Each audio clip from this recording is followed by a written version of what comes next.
question for LA and Danica. I'll ask LA to go first. And I just want them to sort of give you a picture of what their life was like just prior to them meeting one another. First of all, I just want to say thank you guys for allowing us to come here today.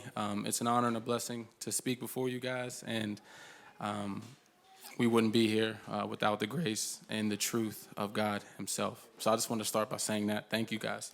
But as far as your question, Jen, a little bit about myself before I met Danica. I'd like to think I was a pretty normal kid growing up. I kind of got involved with sports and in school and wanted to be the best athlete I could be, and that carried its way throughout high school and college. And right before I met Danica, I will say, although I probably wouldn't admit it at the time, but I think I was pretty lost. About 6 months prior to meeting Danica, I had lost my job that I was working at. I had been evicted from my home. I had a small apartment by myself, and I had been evicted due to losing my job. My car was repossessed at that time, and to be quite honest with you guys, I was in a relationship for about 5 years, which had recently ended due to us finding out that she had become pregnant by another person. And so that was kind of the season of life that I was in prior to meeting Danica. And then we met. Okay. Danica, we're going to get your version. Okay. 1 minute or less. Okay. Well done. We're on the clock. Okay, go. All right, okay, I'll try to keep it short.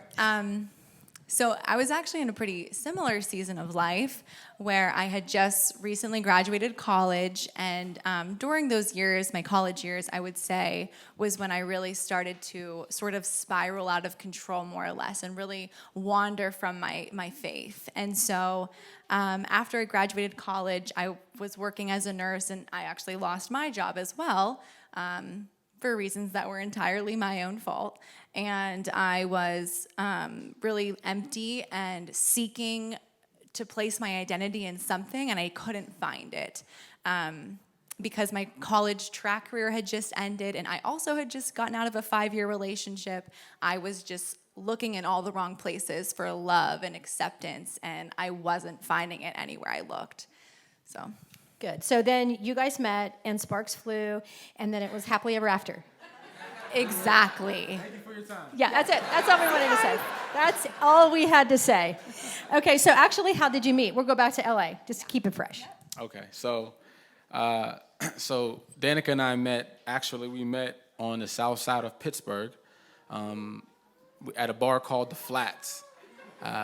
It's a very popular bar, if we must say so ourselves, back in our day. And so it was actually a funny story. I was there at the Flats with one of my best friends, and he was supposed to be the one to approach Danica, but he chickened out. So obviously I had to show him how it was done. So I approached Danica, and she accepted my dance proposal. And so little did I know, she had actually came there with somebody else. So I didn't mean to step on anybody's toes, but needless to say, I did get her number. And then, obviously, the next day I texted her, and the roller coaster began from there. So, Oh, just to comment on that, I was not overly interested in LA when we met. This is the raw truth, people. Yeah. Okay. Yes, it does not get realer than this. But there was something about him that did just keep drawing me back to him, and ultimately it was just his kindness and how he really showed me what love was looking like. But at the time, I was pretty blind to it. So shortly after you met, some things changed pretty quickly. Why don't you just bring us up to speed? What happened next? Yeah, so I'll speak on that. So after we met, neither of us were saved Christians at the time. So we were just sort of like operating out of that whatever feels good, do it mindset. And pretty quickly we moved in together, and within a few months of knowing one another, I actually found out I was pregnant. And so at the time in our relationship, things weren't great. Like I said, we didn't have a strong relationship with the Lord. And so we were struggling as a couple. It wasn't like our relationship was off to a great start. And actually prior to finding out that I was pregnant, I had been traveling on a vacation with my family, and I decided that when we got back from the vacation, I was going to end the relationship with LA. And that was sort of just like when I got home, I was going to break it off and kind of go our separate ways, and it wasn't working, and carry on another string of poor decisions. But when I got back instead, I found out I was pregnant. And so at that point, I had a tough decision to make. So, and I wish I could say that I leaned on the Lord and really dug in and prayed and studied the word and called out on his name, but I didn't, because I wasn't seeking him at that time. I was very selfish. And so when I found out I was pregnant, I just thought, oh, I don't want to be a mom. I mean, I was 23. I had just graduated college. I didn't want to share a child with LA, and I didn't even want to be in the relationship. But, so I made the decision, and secretly from LA. I didn't even tell him that I did this, but I actually scheduled an appointment to end my child's life. And it's very painful for me to admit that in light of who I am now. Here, take a breath. And what the That's Lord a very has done. courageous thing to share in front of a group of people, and it's one of the things that drew me to Danica's testimony. It's her courage and her authenticity and the realness of how we all need Jesus in our life in different ways. So it was a big step for her to admit. I'm so proud of you, and I'll just let her continue from there. Go ahead. Yeah. Thank you, Jen. And truly at the time, like I said, my heart was hardened, and I was not thinking outside of myself. I was blinded. And so that news that I was pregnant, just like I said, I couldn't see past it. I just thought only of myself. And so when I made that decision, I didn't want to tell anybody. I didn't want to admit it to anybody. I didn't want to face the reality of what my life was at that time. But LA, if you want to speak on what was going on. When you switched, what made you switch your decision? So what really made me switch was up until weeks before the appointment. I was still wrestling with the decision. I don't think I was fully convinced one way or the other, and I was going back and forth. But actually at that time, we lived in the city of Pittsburgh, and we had neighbors who were small kids, 6, 7, and 8. There was 3 of them, and they were underprivileged kids, and they would just come over to our house every day, and knock and ask for snacks or to use our computer or whatever. They just wanted somebody to hang out with them. And the day that after I had scheduled the appointment, I was coming home, and I was driving home, and I had all my errands, and I had groceries and dry cleaning in my hands, and I was struggling to do it all in one trip. So I was making my way up to our door of our apartment, and this gust of wind came and knocked everything on the floor. And of course, the 3 kids saw it, and they came running down, and they just offered to help me. And they were like, oh, Miss Danica, let's help get everything in the house. And they did. They picked everything up and carried it all and put it away. And I just felt so convicted in that moment. I just remember looking at those children and seeing what beautiful souls and kindness they had. And they had nothing, but they were so just loving. And I just remember thinking, here I am carrying this child that is going to grow up to be this beautiful, kind soul, and I'm getting ready to throw that away and give my child up. And I just felt so convicted. And at that time, I decided to keep our daughter. Yeah.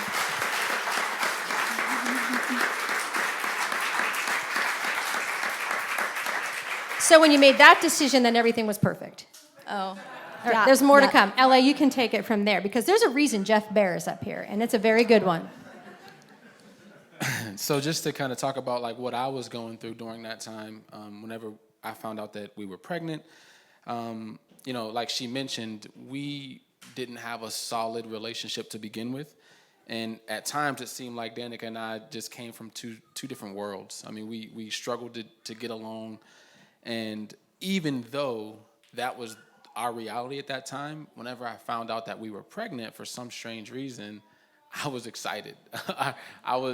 I knew that, so I didn't grow up with the father in my life who kind of raised me and taught me things that a father would normally teach a son. And so I didn't have that experience.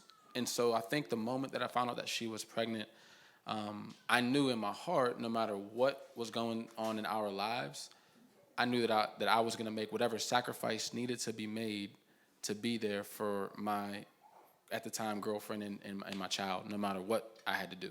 I wasn't going to abandon them the way that my father abandoned us. And so if my father taught me anything, he taught me what not to do in regards to making sacrifices and making commitment. And I thank God for that. And so that was kind of what was going on in my heart and in my head at that time whenever we found out that we were pregnant at such an early stage in our relationship. So Aviana's born. And tell us how you started to, like shortly around that time, and I don't have all these details, that's why they're telling their own story, when you started to just ease into church and what that was like. Yeah, so for us, actually, early on, we were living in Pittsburgh, as she mentioned, and we do come from two different backgrounds from a church standpoint. Although we weren't, I don't think we owned our faith at that time, we both were familiar with church. But we, as a couple, never went to church together. It just wasn't part of our routine, wasn't part of our life. But something moved in us to where we decided that we did want to start going to church. And we tried a couple different churches in our neighborhood, and to be quite honest with you, nothing really seemed like it was a good fit for us until we stepped into Northway at Oakland, at the Oakland campus. And we really loved it. We loved the praise and worship. We loved the message. And we felt good about the community. We felt good walking in and leaving. And so we actually started attending Northway regularly at that time. Now, I will say, did we own our faith? Were we still living according to God's word? No. But we did step into going to church as a couple at that time. So it's important just to recognize that everybody's journey in their faith is different. It starts out differently. We have different obstacles to overcome. But I love when you said something moved in us. And that's the touch of the Holy Spirit that draws you to himself in whatever circumstance you're in. You don't have to tidy yourself up for him to come and draw you toward him. But we'll see as we continue in this story that he keeps doing that, putting people in your in your path, and even the small children at your doorstep was a providential meeting where God was sending a message to you. All right, so go ahead, Danica. So, yeah, I mean, at that time, we both, like Ellie mentioned, we both were going to church, but I don't think either of us were really seeking the Lord and really taking ownership for our faith. So we continued to struggle in our relationship. We did relocate from Pittsburgh to Cranberry, and so at that point, we started going to Northway Wexford, but we were still struggling so much. While we might have been going to church, we weren't living out what we were learning and reading in the Word. And so it was this fateful day that I went to work. There was this encounter. I had a patient that was just this really lovely, genuine person, and we started to talk, and I felt really drawn to her, and I wasn't quite sure why. Happened to be Jeff's wife, Shelly. And so we ended up getting to know one another a little bit during the time I cared for her, and I mentioned to her that I had a boyfriend, and he was hoping to break into like the medical sales industry. And she was so kind to offer her husband's services and say, "Oh, funny you mentioned that. My husband works in that." We're good at that, us wives. Yeah. In that field. And so at the time, Jeff actually came in to visit his wife in the hospital while I was in the room, and he offered me a job. But so at the end of the encounter, we did exchange business cards or phone numbers. And so I called LA on the way home. I said, "Something strange happened at work. You might want to investigate. This seems like a legitimate offer." And so he did. And Jeff and LA connected they went through several rounds of interviews. And LA, why don't you let LA tell that, and then we're going to jump right into where Jeff gets involved. Yeah, so I reached out to Jeff, and again, it was obviously about business and the opportunity that was presented. But I went through the interview process, and everything took place there. But that's how Jeff and I ended up meeting. But I think you kind of. But I think you guys. I'll talk about that in a minute. Right, and I was going to say, I think you guys will see that this was never about a job opportunity. God had something else in store, and we just didn't see it at the time. Yeah, so why I said kind of. So after the interview process, which we had LA in, we ended up hiring another candidate for that job. And it was one of those feelings in your heart, kind of like, I don't know if anybody's ever gone through an interview process where you're on the side where you need to hire somebody. I wanted to hire LA, but it just so happens he wasn't the right candidate for the job. So a year, I can't remember, I'm sorry, I'm terrible with time, so year and a half of time has elapsed, right? I think, is this my time to tell Yep. this? All right. Just your time to shine, Jeff. And I'm at Northway, right? And we're at church, and we sit up towards the front, and normal day, right? Nothing unusual about the day. And all of a sudden, I see this guy up to my left, and through worship, through the sermon, I just couldn't take my eyes off this guy. And then that awful thing happened to me, right? It was the Holy Spirit saying, you need to go talk to this guy. And I'm like, about what, right? Well, unfortunately, my age has kind of crept in on me. I was obedient to the Lord that day, and I walked up to LA after the sermon, and I introduced myself, not realizing we had met a year and a half ago, right, at all. And I'm like, I just got to share this with you. And I shared my heart about what was happening during the sermon. And I don't even know when you told me. When did you tell me I interviewed you? Well, I didn't want to be rude. So I let you speak. And then after you shared your heart, and I was grateful for that, I then said, hey, just so you know, you didn't give me a job about a year ago. So. All right. Does God have a sense of humor? I think that is fantastic. I said to LA, we need to go have coffee. Would you be willing to go? And thankfully, he accepted that invitation, and then I don't know where we go. Well, I just want to review something real quick. Mm-hmm.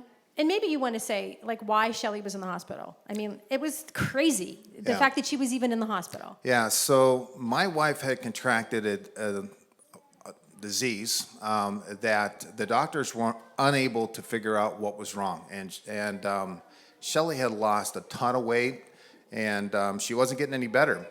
And it was amazing because when Danica came in the room, I shared this with her the other day when we were meeting. I've been in healthcare for a long time, and we help nurses know how to give care better through efficiencies of being able to call on patients faster and things of that nature. Well, I said to Danica, it wasn't how you were doing with giving her meds or how you were in there checking her vitals. What really made the difference in Shelley's life was the care through love that Danica gave my wife, right? And then what was miraculous that took place, my wife ended up just like out of the blue, she started to get better. And not only that, and she was here, she would share this with you. My wife had been struggling with eczema for 30 years, right? And a bad eczema. She was healed of that completely during that time. And, yeah. And, LA said to me the other day, he said, God was trying to put us together for a reason. And, sometimes the how things happen, well, I'll get into that in a couple minutes. So what else? Well, just take it from there. So you had coffee. And then what happened next is really extraordinary. And when I heard them talk, I'm like, you did what? Really? So we had coffee, and LA was really desperately seeking marriage and trying to figure out how they could take the next steps as a couple.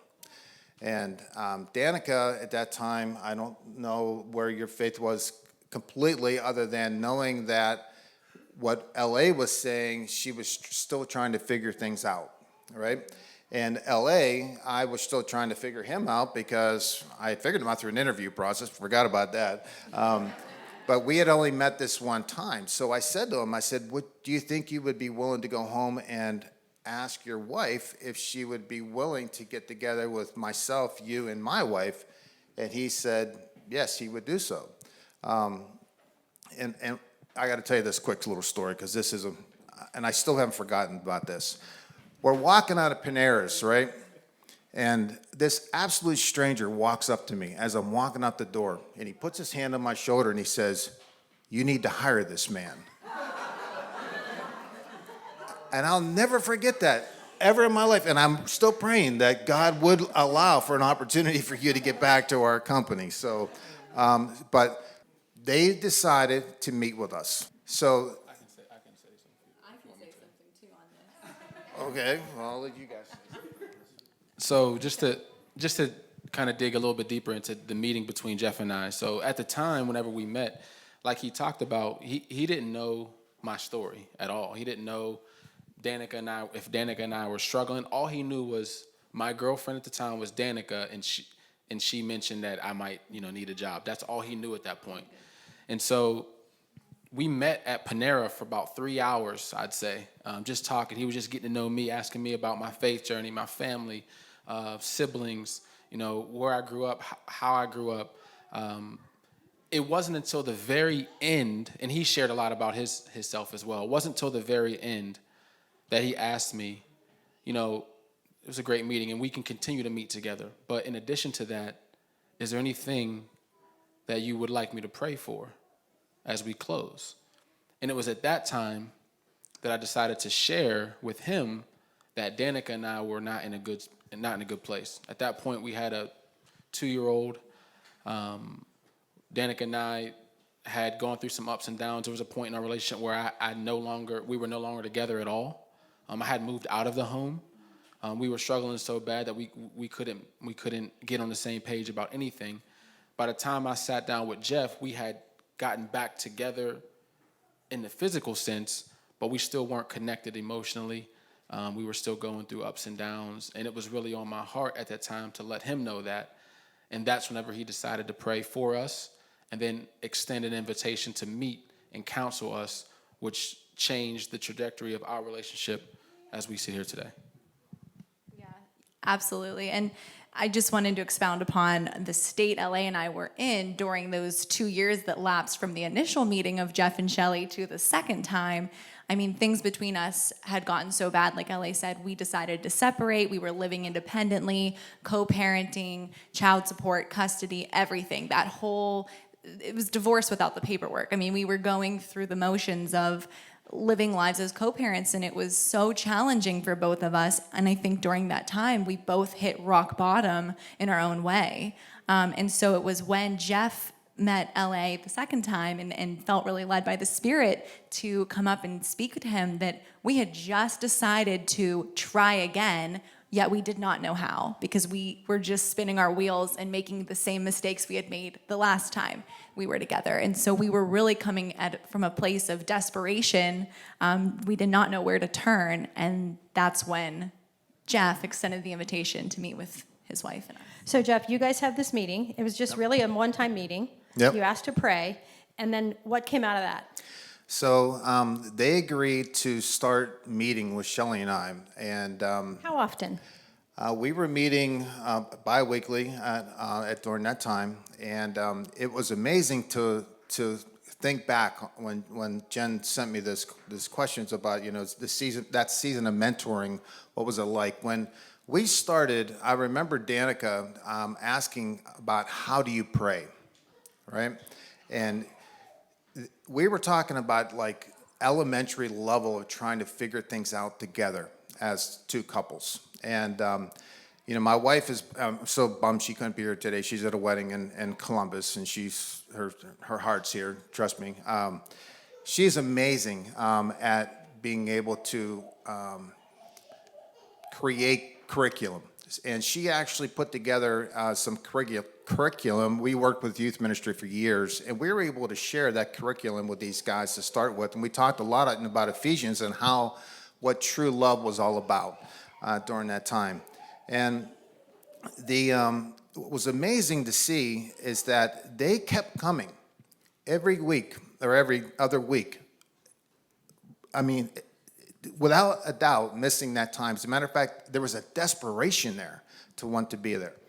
And what was amazing is that, when we started, they were, they were still trying to figure out what the Bible was all about, what love was all about, what praying was all about, what baptism was all about. And I can tell you, one day that was one of the most meaningful times in my life.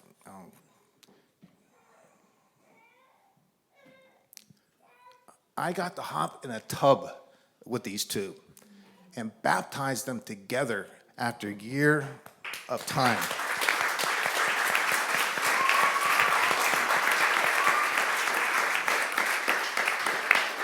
To see how God worked during this time, Shelley and I would walk out of our meetings a lot of times being like, oh my gosh, did we go the wrong direction, or how do we go next? Where do we go from there?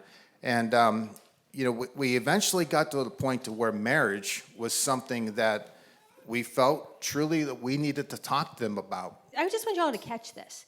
They were strangers, brought together through a patient situation, through a job interview, through the willingness just to hear someone's story.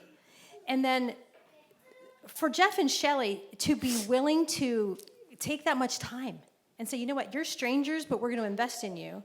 And for these guys to say, we're going to commit.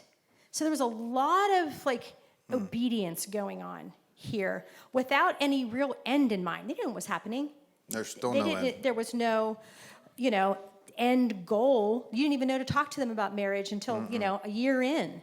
And to see so sometimes we just need to allow God to lead us and say, all I need to do is the next right thing. And the next right thing was for you to open up your home and for you to show up. And this is the way our stories are woven and that we allow God to work in our lives. So Go ahead. So then you started to chat about marriage, and then something really fun happened last spring. You showed up at MOPS. You know what was amazing, and Danica's mom and dad are over here. They can testify to this, and her sister's here someplace in the back. But when they got married, and I don't know about you guys, but when they gave their testimony about how they persevered through this time, the past to the present point, it was just tear-jerking. I mean, that place was silent. And how many people were there? There were a lot of people there. I mean, and I thought, wow, what an amazing testimony that these two now can get up in front of their families and talk about how the transformation of life has taken place, to be able to and be willing at their wedding day to give their testimonies about this time. So it was absolutely incredible. It was beautiful. I mean, so that is, you think about it, last spring these guys walked down the aisle with their beautiful daughter and got married. And here they are sitting, still working on marriage, right? Still seeking Christ, still walking in obedience. But the lesson here is the idea of the redemption that was evident in all areas of what was happening. God reaches into our messiness and says, just look at me, and I'm going to take you someplace beautiful. Yep. And we don't have the answers, but we know we're headed in the right direction. Right. So unless there's something really burning on your hearts that you want to add before we close, There is. We're going to wrap it up. Go ahead. So I do want to share, Jen challenged us, and I told these two, if anything comes up, bring it up. If not, don't worry about it. But what scriptures were important during this time, and there were a lot of stuff that happened in my life, but I was reading, and I really want you two to receive this, because this was given to me it's Ecclesiastes 11:4-5. It says, "A farmer who waits for the perfect weather never plants. If they watch every cloud, they never harvest. Just as you cannot understand the path of the wind or the mystery of a tiny baby growing in the mother's womb, so you cannot understand the activity of God who does all things." I know you guys had questions why Avi came along out of marriage, right? But I think what this verse said to me was that he has his hand on your hearts. And it is going to be amazing to watch you two journey through life together, because I know there's something big coming for the two of you. And it's evident through your desire and your willingness to want to pursue how to get this thing figured out. It's just amazing. And I am so thankful to the two of you to be part of it. You know what's amazing? You know what, we sang that song, Great Is Your Faithfulness. Jay Passman was my mentor, right? And he poured hundreds and thousands of hours into my life and my wife's life and our family's life. And when we sang that song, I couldn't think, Jay, thank you. Thank you for doing what you have done. We have been blessed probably more than these guys have been blessed by the time we've spent together. So I just want to encourage you, if there's an opportunity where you hear that knocking at the door, go to it. That's beautiful. Thank you, Jeff.